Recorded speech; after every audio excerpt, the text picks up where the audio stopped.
Well, I think we're going to start our NJO panel, right? So I'm Kyle Meisch. I go by Zazane or HoloNet Online. I directed the new Jedi Order documentary, so you see some of the art that was made for it. And it was lovely talking with Jim and everybody else about it. So anyway, this is an incredible honor to be up here with these people. So I'll let them all introduce themselves.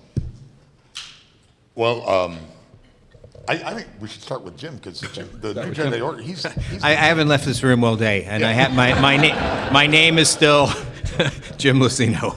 he was there for the whole thing. I just did one book. Go ahead, Enrique. My name is Enrique Guerrero. I'm a former freelance journalist with the Lucasfilm Licensing. I worked for them for about 8 years in between 1999 and I guess 2007. When I was brought on board, I was hired to work on a very ambitious project that they were starting called the New Jedi Order. It was going to be a 5-year publishing program. My contract was going to run for that length of time.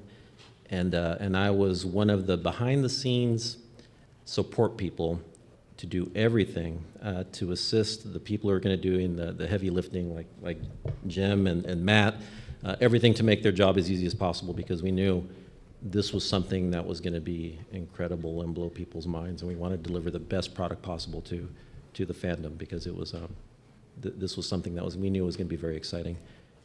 I have written for The Insider. I have written for Hyperspace. I am very happy to have been able to work on that project, because it was a tremendous experience. And I only did one book for the new Jedi Order. As a one-story conference, did one book. I'm Matthew Stover, and my book was Traitor. But it was my introduction to Star Wars, and that's what got me the other 3 books that most people know me for.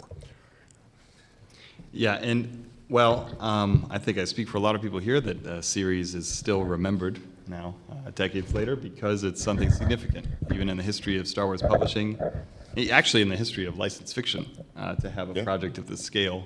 It was the MCU. Right? We did, what did they do? 22 movies with Endgame, and we did 19 books with Unifying Force. Yeah, that's right. It's almost the same principle. Did it feel different when you took it on from a typical project?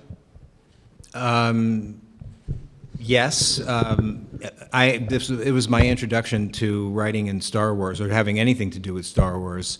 I had previously done that 22-book series for Robotech, so I mean that's why I was brought in to begin with, because I'd had some experience with a big series. But New Jedi Order was something completely different, really, really ambitious. So many people involved, and just an exciting time in my life, actually. I already had a pretty good background in terms of knowing the Star Wars EU before then under Bantam, the Marvel Comics, the stuff that Del Rey did before Bantam did it. I'm very well familiar with West End Games products back then. And I was added to the group from my point of view, and because I was meticulous in terms of how I approach things. I was invited to be part of this project. They told me what it was going to be about up front. It doesn't prepare you for when they actually give you the material that you're going to be working on. What I mean by that is James Luceno, Michael Stackpole, Shelley Shapiro, Sue Rostoni, just everybody who was on the front end of developing this project. I think at Del Rey they might have been putting together the new Jedi Order Bible. But anyways, all the people who came to put that thing together, I get presented with this big document. It's like over 100 pages. And it doesn't prepare you for that moment when you've been told what this is going to be, this project. You see this document, first page, if you can imagine like the scroll at the beginning of the movies, and it's not a scroll, but it tells you the state of the galaxy, what the Empire is, what the New Republic is, what the state of the Jedi is. And it's the war between the Empire and the Republic is over, but things aren't settled. The Jedi Order isn't settled. The galaxy isn't settled. You're reading through, if you can imagine the scroll, and then it says, but this is what nobody knows. There's an extragalactic fleet coming, ... And that's just the intro to the rest of that document. And then you're going to find out what's happening in book 1, hardcover 1, what's happening in hardcover 3, what's happening in hardcover 5. And you see who the primary characters are, the secondary characters. and you're as a fan, your mind is blown, but you're also thinking, okay, I know what we're in for. Let's do it. Let's go after it, because this is a high bar, and the team was going to try to deliver what we could. So I'm really happy that these two were brought on board, because they are incredible in what they do. But I was very happy to be part of that project. For me, I originally said no.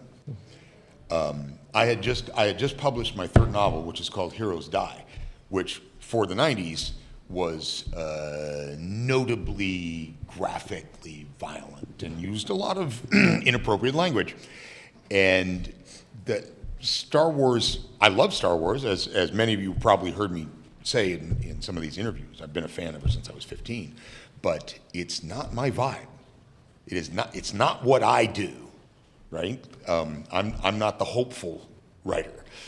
But there's a story about just how popular Star Wars was with readers that is basically Bob Salvatore, R.A. Salvatore, and Mike Stackpole bullied me into taking the book. But what sold me though was when they told me what the pitch was, because not only is it an extragalactic invasion rather than fighting an authoritarian government, but they were going to be immune to the Force. And I said, okay, wait a minute, that might be interesting. And then they said, and we want it to be written for grown-ups, for 18 plus kind of thing. That's what we're going for, is that vibe. And I thought, well, Star Wars, okay. And because I wasn't going to have to do I didn't have to write Luke. I didn't have to write Leia or Han or Chewie or anything like that. I didn't have to deal with any of the characters that people were going to hate me for doing nasty things to. And yeah, and as you all might guess from looking at me here, it kind of worked out okay for me. But that's really it. I was not really involved in the planning other than the second story conference I was at, which was with Troy and Jim, and I don't remember who else was there, where they wanted to plot out. Part of what we did is we roughed out the rest of some of the details that they wanted to include in the rest of the new Jedi Order. And I think I'd been thinking it was Kathleen Kennedy, but I think it was Lucy Wilson. It was Lucy. Had names of all of the named Jedi on a blackboard, and she just turned to the writers there and she said, okay, which of these can we kill? And I was the first one to volunteer because Ganner Rysode was on the list. I said, I'll do Ganner. I hate that son of a bitch. And it's true. I mean, the way Mike wrote him, he is, despite being a genuinely brave person, he is the most annoying, obnoxious, showboating, loud, self-involved Jedi it is possible to be. Sure, you're not talking about the skip. We were always deciding who to kill in that series. But yeah, so the only reason Ganner really got the send-off that he did from me is that I have an emotional attachment to Jedi, and I think that Jedi shouldn't go out like punks. That's where Ganner's Last Stand came from. Yeah. But that's the extent of my involvement in the story. Is I volunteered to kill off one of the characters. I think everybody here thanks you for Ganner's Last Thank you.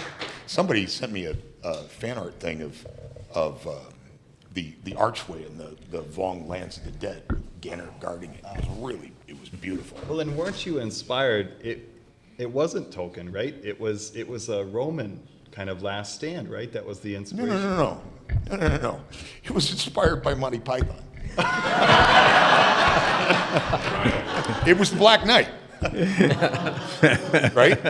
I mean, that's where it got. A lot of people said, that Ganner's challenge, the thing that got everybody whipped up, was the None Shall Pass, and everybody thought it was Tolkien, and no, Gandalf says, you will not pass, you shall not pass, something like it. Yeah. But what the Black Knight says is, no one shall pass.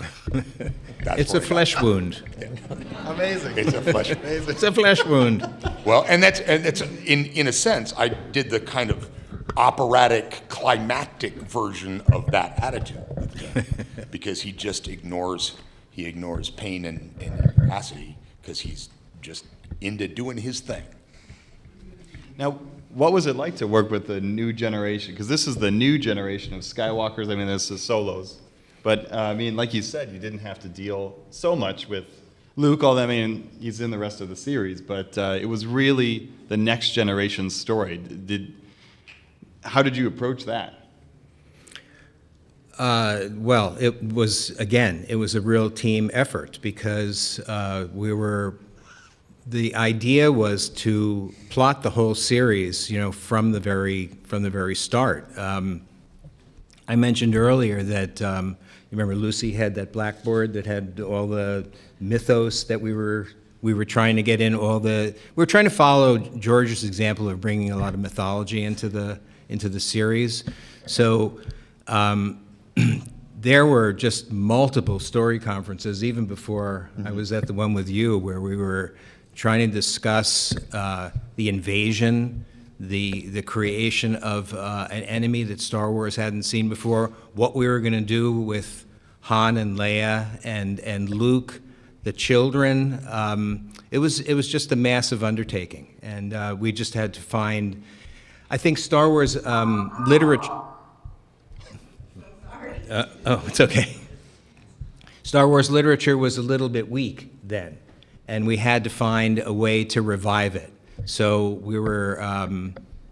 It was challenging to think about what we were going to do with the old characters. That's why starting off with a bang with getting rid of one of the classic, most beloved characters, we felt was either going to doom the series or it was going to get readers re-engaged with Star Wars.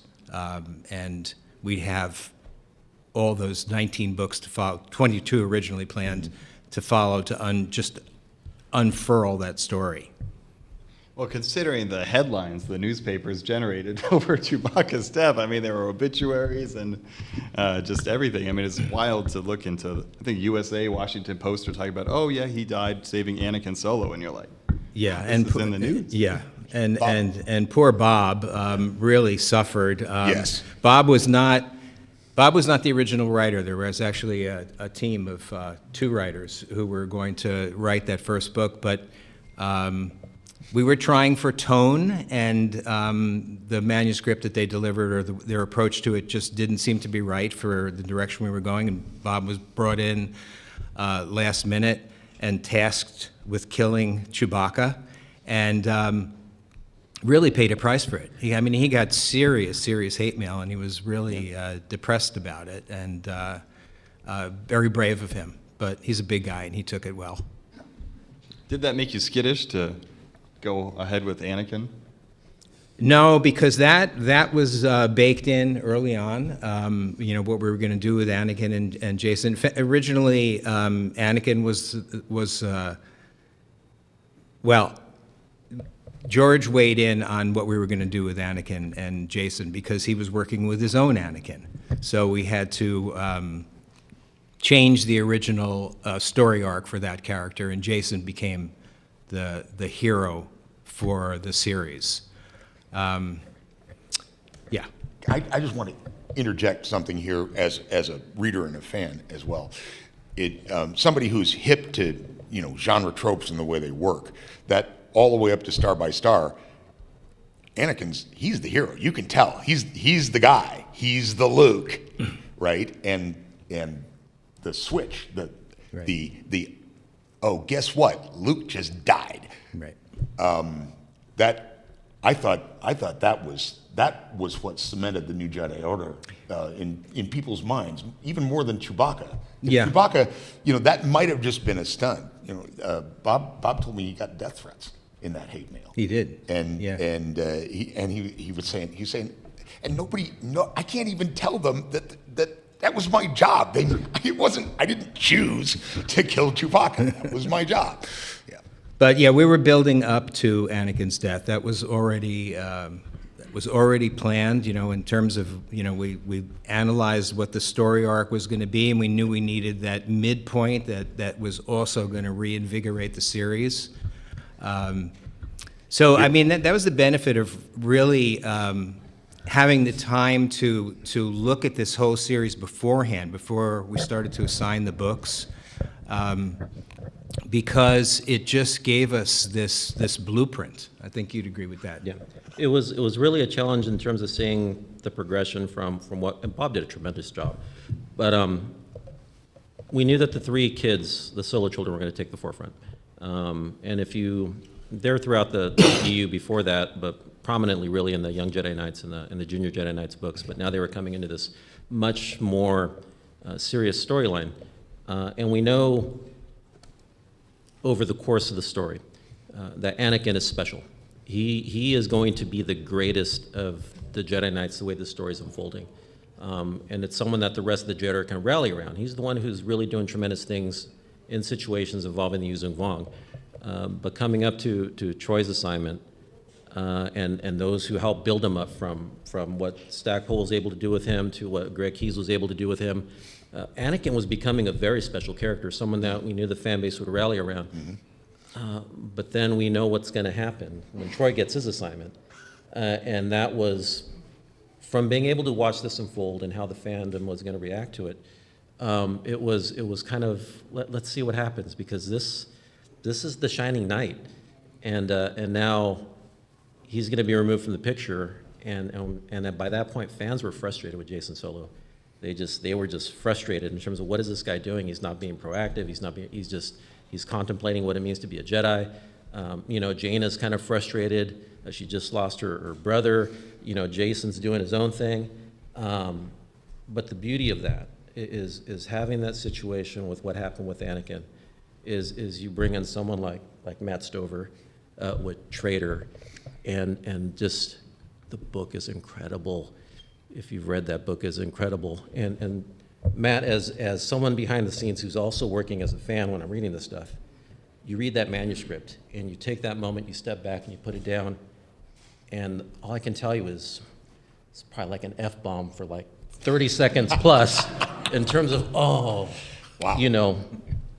incredible. Well, thank you. I think part of what made that book possible for me to write was that it was self-contained, right? All I had to do was turn Jason from a punching bag into a hero. And everything else, there was no other wider plot point, really. The only other thing I brought in was the occupation of Coruscant, as far as I know, in terms of like big plot developments. And so that was, it was an advantage. And also, I'm the kind of writer who wants people to read his books over again. And I was very excited about Traitor because I had, again, it's a long story, but I had pitched this whole idea of never finding out whether Vergere is a good guy or a bad guy. Because that's not her, it's not her job to be a hero. It's her job to train a hero. And so I got really excited about it because I was thinking at the time that nobody in Star Wars has seen anything like this before. They've never seen an unanswered question. And I was a little tickled to see whether or not people would respond to it. And despite, you might not understand, considering the book's reputation now, but there were a lot of people who were very, very angry with me in fandom. They even people who liked the book said, "Oh, it's a good book, but that's not Star Wars." And to myself, I was saying, "Thank you, but have you read the rest of the NJO?" Yeah.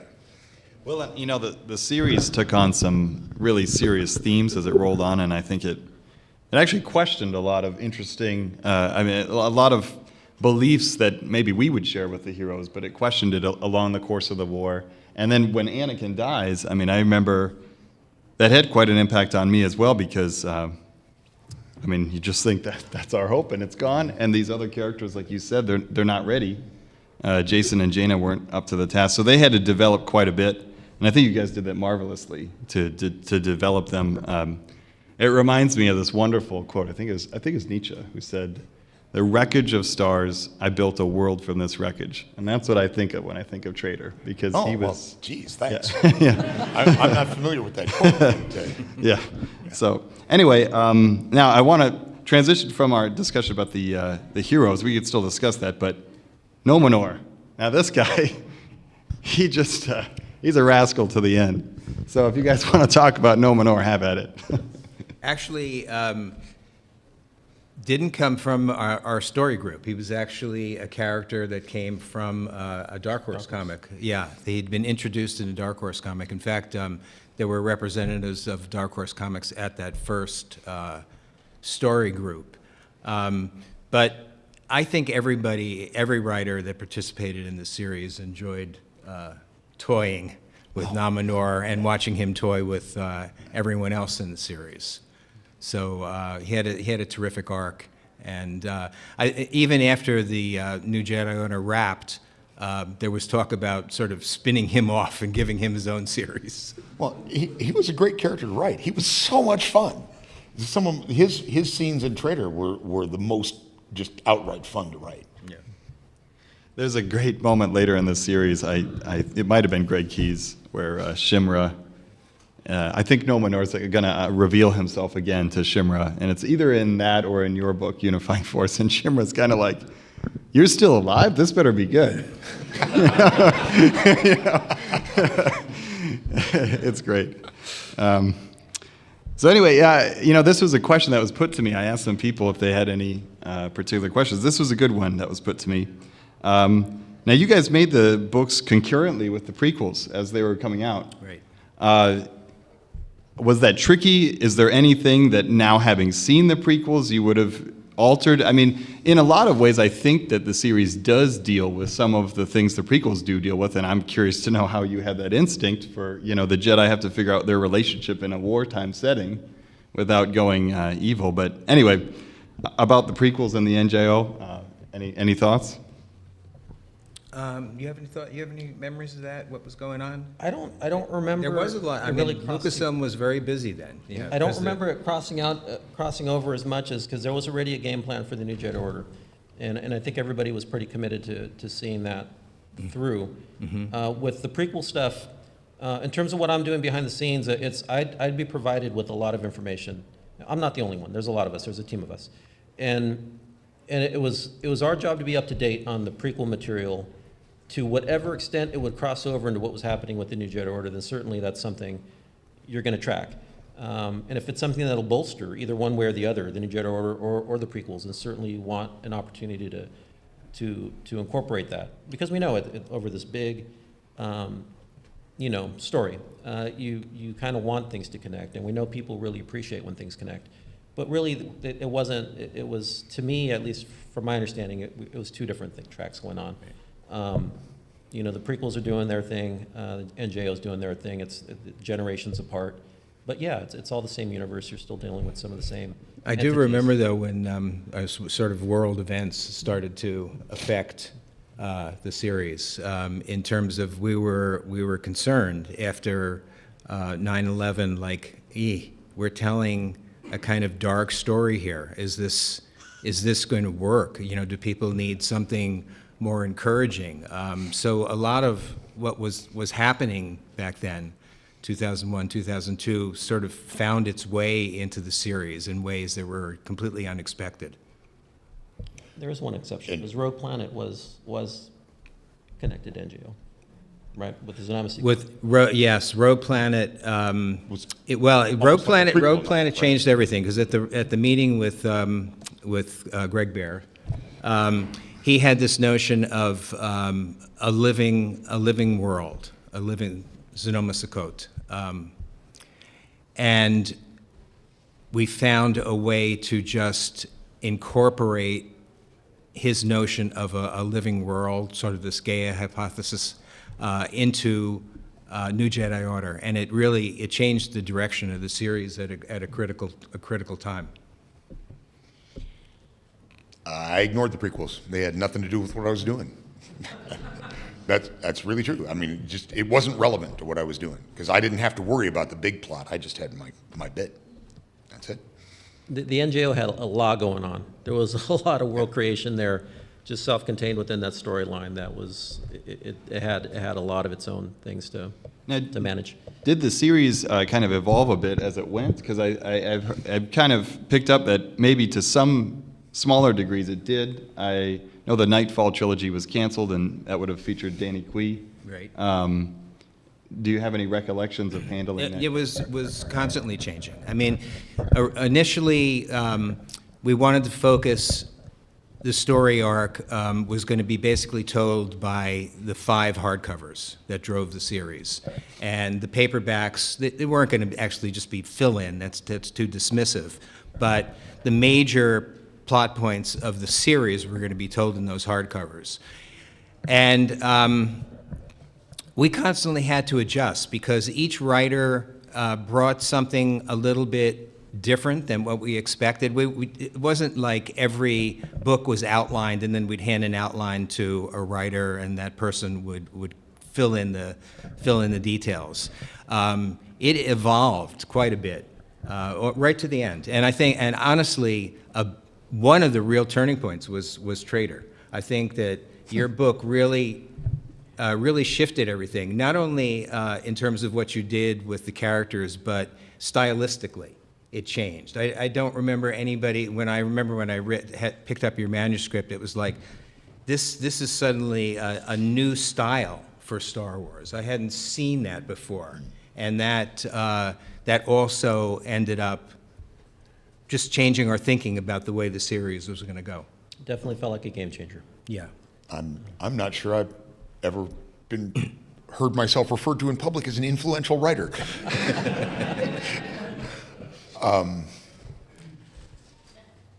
Yeah.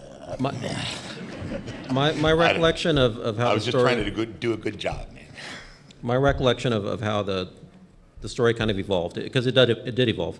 But those paperbacks in between the hardcovers, and including the hardcovers, especially when it came to the Yuuzhan Vong, because there was a lot of world creation behind the Yuuzhan Vong up front, that the writers all had that information. But the way they were introduced with Bob Salvatore's work in terms of the warrior cast and the attendant cast, then we slowly see more and more depth to the Yuuzhan Vong with James introducing the priest cast. Mm-hmm. Then we have Greg Keyes introducing the Shaper cast, and then the shamed ones. You're gradually getting all this. On top of that, between the collaboration of the writers, you're seeing other things that, even though some of the books, like Michael John Friedman's books weren't done, you're still picking up things that all the writers had collaborated on. Michael Stackpole, in a way, was showing how there were rivalries between domains, even just within the warrior cast. Mm-hmm. As you get through with more of these different casts, you start seeing the Yuuzhan Vong aren't always on the same page with each other. They're backstabbing each other. There's rivalries between domains. Gotcha. Those trying to gain power, those that are loyal to Shimra, those that are loyal to the previous Supreme Overlord. And if you read the story with that mindset, you start seeing how these groups are all fighting each other in their own way. And that was something built in that you start seeing develop as the story progresses. But a lot of those paperbacks, even though unfortunately some of them, changed in the publication schedule, you're still seeing that. The writers are all doing everything they can to show the readers. There's a lot of world creation behind the scenes, and we're going to give you a taste of how these different groups work together on the enemy side of the fence. Well, then there was a kind of a thread that I think, Jim, you were going with, the kind of like the droid, like 3PO's kind of little, and you had this idea maybe even to bring up later, but. Yeah, we were getting,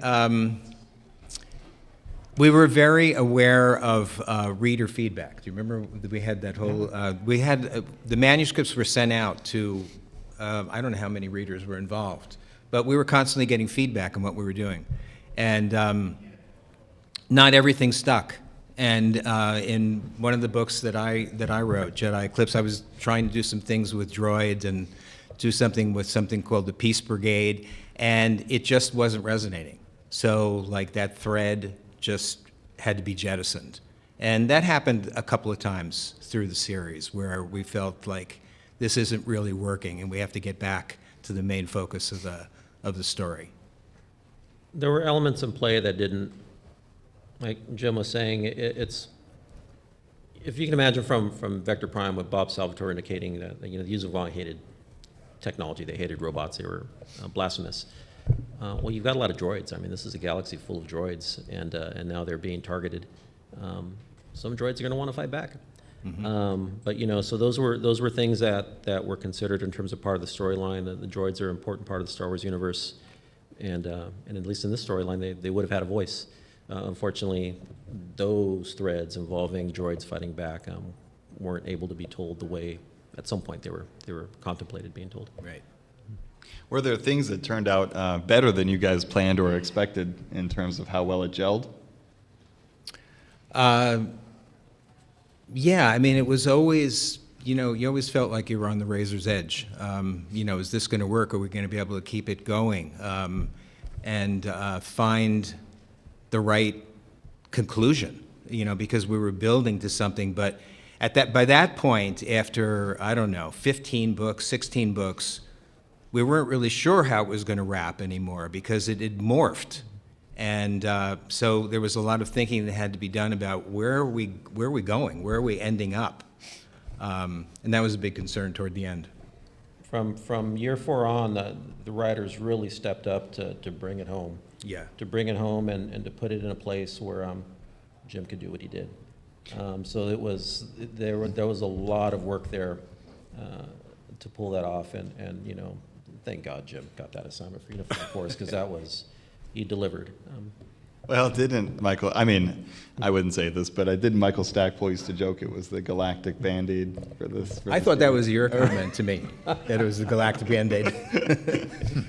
I had to reread every book and just write down to myself, I've got to answer this question, I've got to answer this question, because we had so many threads going by then.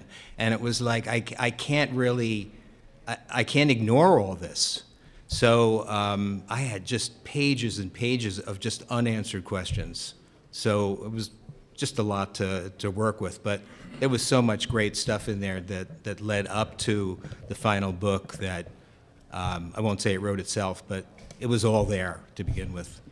Well, and Greg Keyes, which you worked with and you also spent Yeah. some time with, I mean, Yep. he was almost like the missing person in this panel because he really is if so you- important. If they could get him here Yeah. one of these times, I think a lot of people would like to see him. Yeah. Yeah. Because he had that Gaia thing that he was going with Zona Masika and the Shapers. Is just Right. love his. Right. Greg stepped in and did 2 incredible things in terms of he stepped in and he elevated Anakin to that level that Troy Denning needed in Star by Star. And he did incredible to do that. Because Right. when you're done reading Greg Key's books on Anakin, you're like, I'm on board with this guy. Right. And he And, brought uh, in yeah. Tahiri Yeah. as well. Brought Yeah, in Tahiri. and then we come around to year 4, and Greg steps up to the plate again, and he gets Jim's book ready to go. Right. And we were always collaborating. We were talking back and forth about how what we needed to be set up so that the next book would work. It was really rewarding because usually, as a writer, I mean, unless you're working in film or television, you don't have that kind of collaborative experience. And it was really there in New Jedi Order. Well, and you said to me before this that you kind of advised the Invasion writers on No, I did. When Tom Taylor was going to do his Invasion series, Sue Rostoni asked if I would be available as a liaison, in case he needed anything. I don't know where Tom was going to go with the story. Certainly, we talked on the front end. I think he'd already started writing. And it was an email conversation. I let him know everything that I felt he needed to know about the Yuuzhan Vong. It's primarily stuff from the New Jedi Order Bible, which he may have already had a copy of. There are some things that I don't think were in the Bible, but Jim had developed in terms of just some additional background on the Yuuzhan Vong. And because I didn't know where Tom was going to go with the story, I said, hey, listen, in case you need this stuff, it's bigger picture stuff regarding the Yuuzhan Vong. Here it is if it's of any help. I think I pointed him out to some things that aren't in the Bible that Dan Wallace may have connected through his work. Other things, just connecting other aspects of the Star Wars EU. Because I always thought it was rewarding for fans when they see that material not only within the main storyline, but stuff that's out in the secondary sources or reference material role-playing game material. All this stuff connects in one way or another. I think the fans appreciate that. So whenever a writer was on board, if there was any way, and I'm part of a team, just I'm not saying that I'm reaching out directly to everybody. With Tom Taylor, I was designated to. If there's something I thought will help them in any way, I want them to have that resource. And then let them do what they do because they're the masters of their craft. But if there's any reference material, anything that's going to be beneficial to their work, then I want to provide it because just like all of you, I want to see the best story possible, the best product possible, and when the talent that's doing the heavy lifting and the storytelling has all that at their fingertips, then I think it just makes the overall product better. Mm-hmm. I have one last question, then we'll open it up to questions here. But one thing that I found when I was working on that documentary series is that right at the beginning, you guys were thinking of killing Luke. If you look at the development of the sequel trilogy, that's a discussion that they had, obviously, because they did it. And they were troubled constantly when they were working on the sequel films about how do we have Luke not overshadow our new characters? It was a constant problem, and they felt sort of plagued by that problem. And I think the initial instinct of the NJO story team was probably similar. But then George says, we need to keep him. Right. And so was that difficult to write Luke? I mean, you wrote him in Mindor so beautifully. Oh, thank you. But that's somebody in universe writing about him. Oh, right, true. But was that tough to manage Luke, to give him enough so that he doesn't overwhelm the story, but at the same time he's Luke? Yeah, part of it was going to be sort of transitional to the new generation because the whole idea was to keep Star Wars moving. But, he had to remain at the center of everything. And, it was tricky. And there was a lot of discussion about how we were going to do that and where he was going to wind up at the end of the series. Originally, we weren't even going to pull in a lot of Star Wars past, the Bantam novels, because the idea was to reinvigorate it so that new readers could jump into the new NJO without having any backstory. And I was totally against that, and started to draw from Bantam because I felt it was already all in place. It was all part of this franchise, and that all of that material that came before was necessary if we were going to really create this huge galaxy.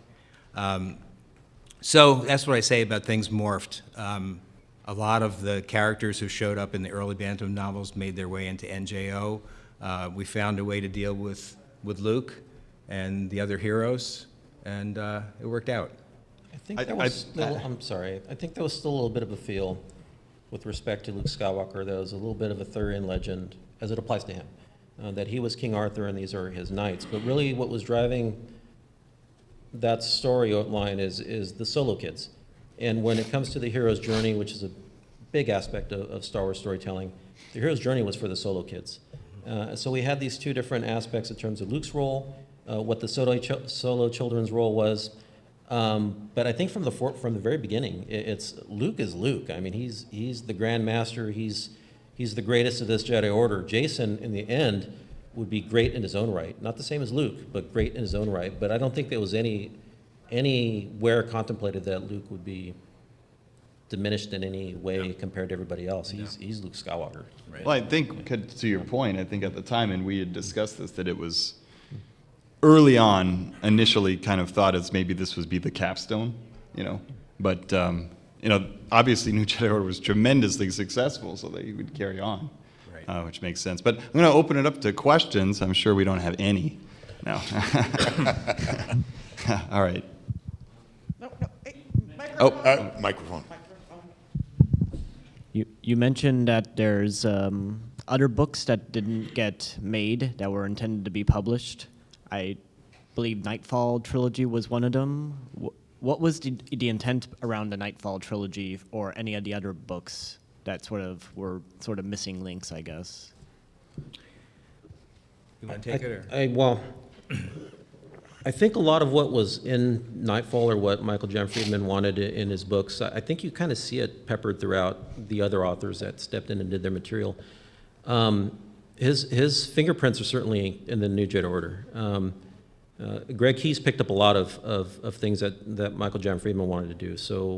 And just think for a moment when you finish off with Kathy Tyer's books and Savang Law makes his edict, essentially surrender your Jedi, you kind of know what's coming next. I mean, the Jedi now have targets on their back, and that's what Nightfall was.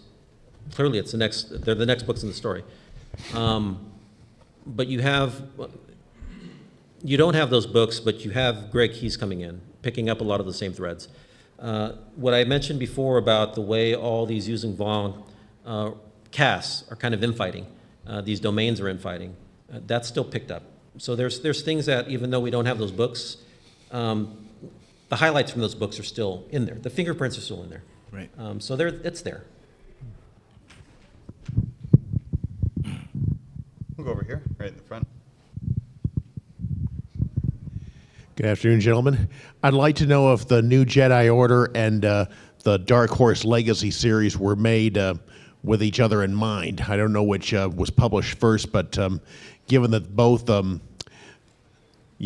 Jason has one daughter and Anakin passes away before he becomes one with the Force, before and without ever marrying, and then all of a sudden they have a descendant, Anaya Solo, in the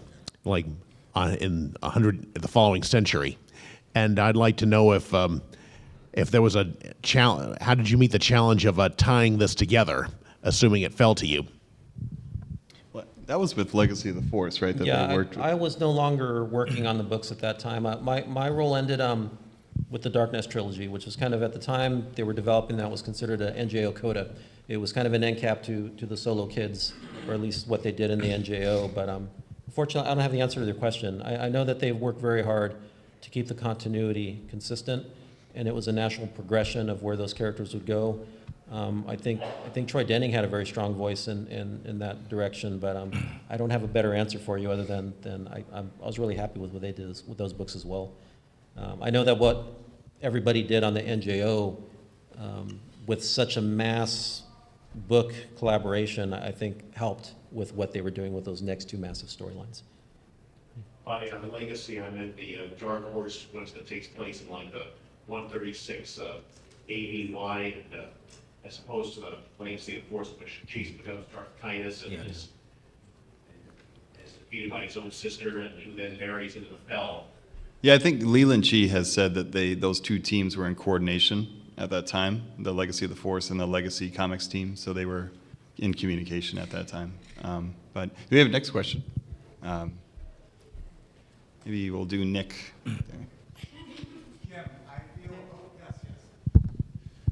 I feel, I must say, I resonated quite a bit with C-3PO's existential crisis that you portrayed, and I would like to know, do you feel that he has a soul? And outside of that, what were the craziest things that you had intended throughout the series for him? I think it was a movement toward that notion of machine intelligence, and the droids were threatened.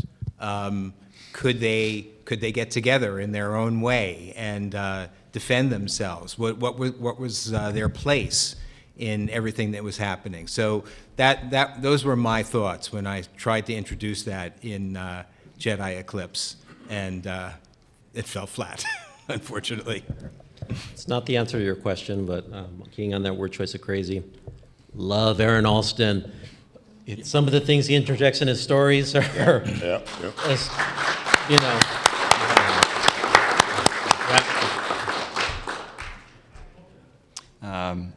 Right here. Question for Mr. Luceno and Mr. Stover. Yes.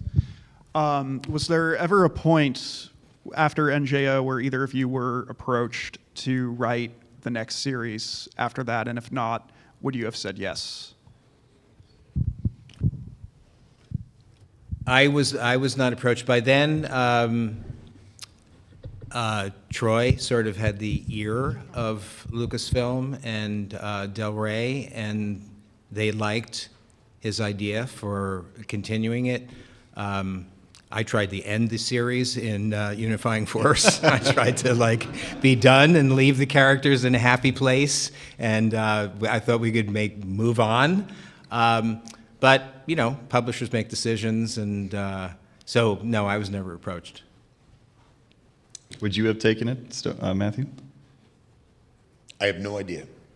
I honestly, I was involved in other things by then. That would have been coming out right about the time I had finished Shatterpoint and was about to start on Revenge of the Sith. I just had other things on my mind. I probably would have said no because I got these things here, but I don't know. I do remember that hearing that. Okay, well, I'm being told that we are out of time. So I have been told to really emphasize this. Aside from this incredible panel, there is an auction for an NJO hat, which there's none in the world, but there's this one from the... in mint or near mint condition, yes, except for the autographs. It's been autographed by these folks. Obviously, a tremendous honor to have you all here, so thank you for doing this. Yeah. Thank you guys for coming.